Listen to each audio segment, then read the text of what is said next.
తిరుమల కలియుగ ప్రత్యక్ష దైవం శ్రీ వెంకటేశ్వర స్వామివారిని పలువురు ప్రముఖులు వేర్వేరుగా దర్శించుకుని మొక్కులు తీర్చుకున్నారు.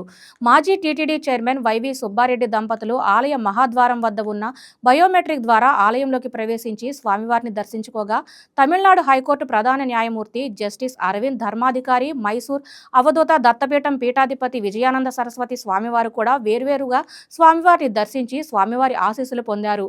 నిర్మాత లోహిత్ కూడా స్వామివారిని దర్శనం చేసుకున్నారు.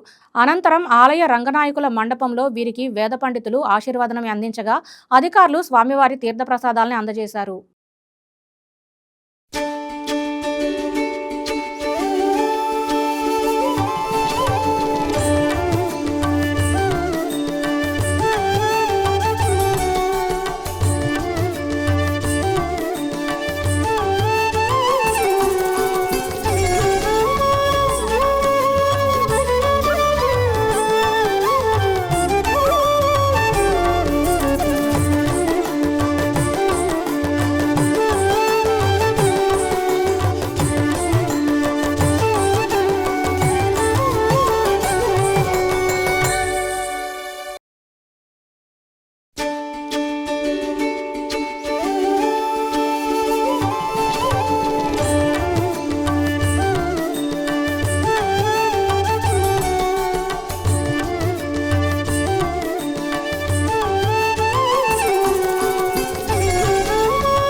ఈ వీడియో మీకు నచ్చినట్లయితే లైక్ కొట్టి షేర్ చేసి వైకే టీవీని సబ్స్క్రైబ్ చేసుకోండి.